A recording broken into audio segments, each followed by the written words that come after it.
Bismillahirrahmanirrahim. Assalamualaikum warahmatullahi wabarakatuh. Alhamdulillahi ala kulli hal. Asyhadu an la ilaha illallah wahdahu la syarikalah. Wa asyhadu anna Muhammadan abduhu wa rasuluh.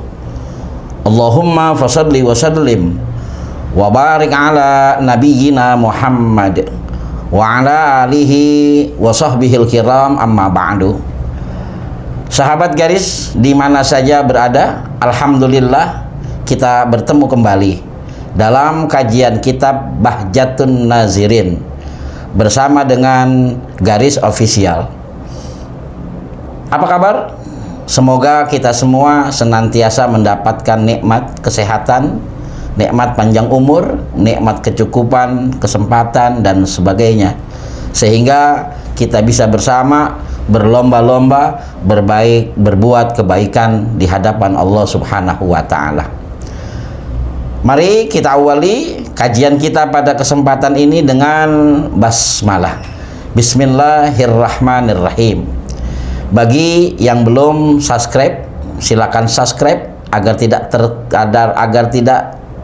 tertinggal kajian kitab Bahjatun Nazirin fi Syarah Riyadhis Shalihin, dan jangan lupa untuk like dan share kepada teman-teman kita.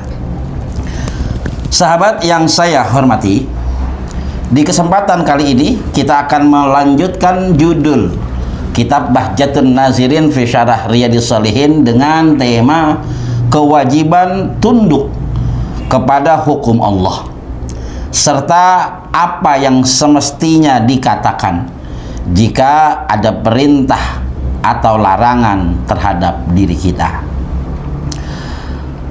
Alhamdulillah, sampai hari ini kita masih percaya kepada Allah dan Rasul-Nya, sehingga kita sama-sama meyakini bahwa hidup ini adalah untuk ibadah kepada Allah.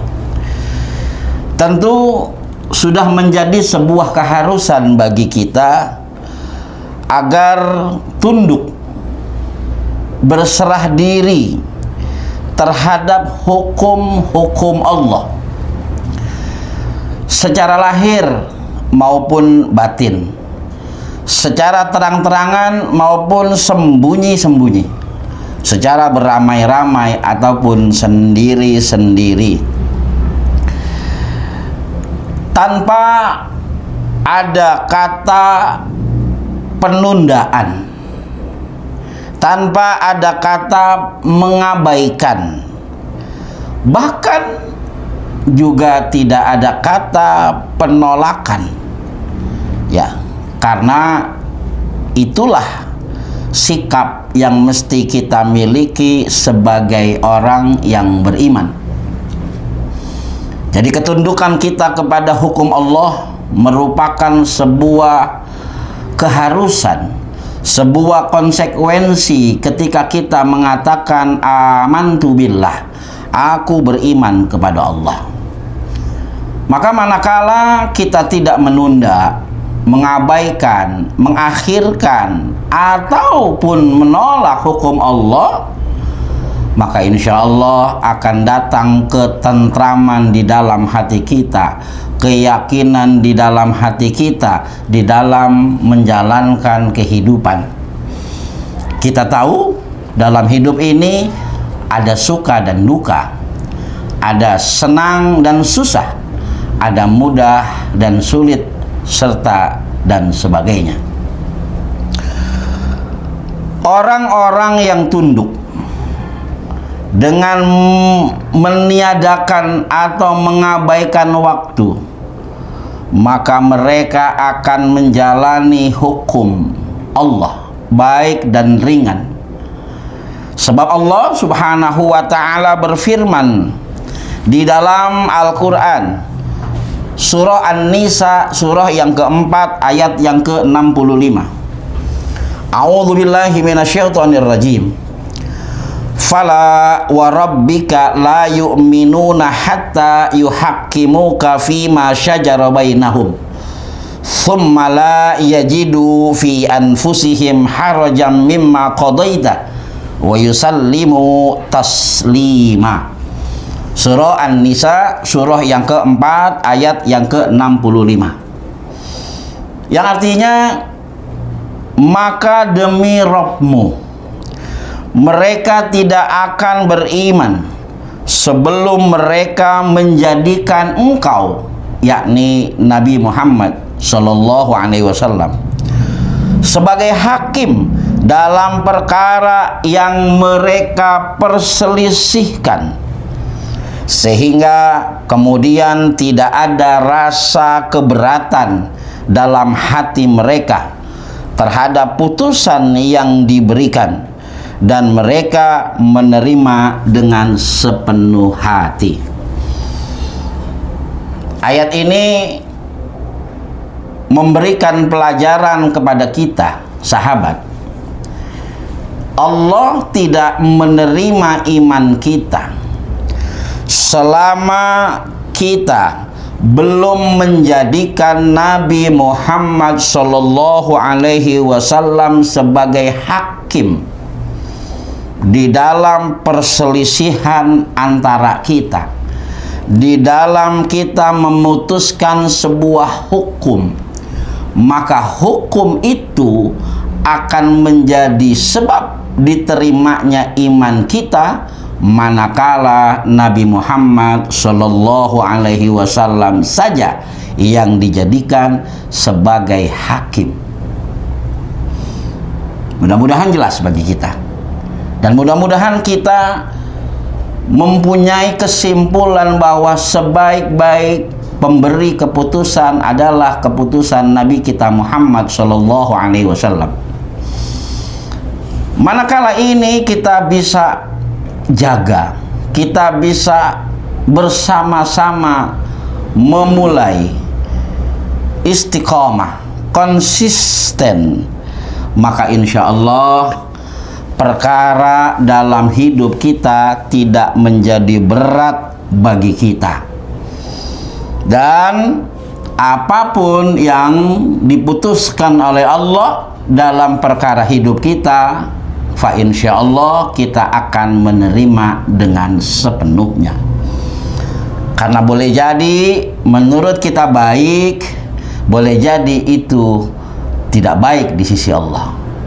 Maka mari bersama kita mulai, kita tidak menunda yang menjadi sebuah kewajiban bagi kita untuk tunduk, taat, melaksanakan hukum Allah, baik di dalam Al-Quran maupun di dalam hadis Nabi kita Muhammad Sallallahu Alaihi Wasallam. Sahabat yang berbahagia, kemudian yang kedua, Allah Subhanahu wa Ta'ala berfirman di dalam surah An-Nur, surah yang ke-24 ayat yang ke-51. A'udzu billahi minasyaitonir rajim. Innama kana qaulal mu'minuna innama qaulal mu'minina idza du'u ilallahi wa rasulih liyahkuma bainahum ay yaqulu sami'na wa ata'na wa ulaika humul muflihun. Yang artinya hanya ucapan orang-orang yang beriman yang apabila mereka diajak kepada Allah dan Rasul-Nya agar Rasul memutuskan perkara di antara mereka, maka mereka berkata, kami mendengar dan kami taat, dan mereka itulah orang-orang yang beruntung. Di dalam ayat ini kembali Allah tegaskan kepada kita, manakala di dalam perjalanan hidup ada perbedaan, perselisihan di dalam menyikapi sebuah hukum, maka kembalikanlah hukum itu kepada pijakan Nabi Muhammad Sallallahu Alaihi Wasallam dengan tidak merespon kalimat, kata-kata, ucapan, sikap kecuali dengan respon aku mendengar dan aku mentaati. kami mendengar dan kami mentaati. Walaupun berat bagi kita, walaupun mungkin tidak sesuai dengan keinginan kita, tidak ada kata yang patut kita lakukan kecuali kata aku mendengar dan aku mentaati.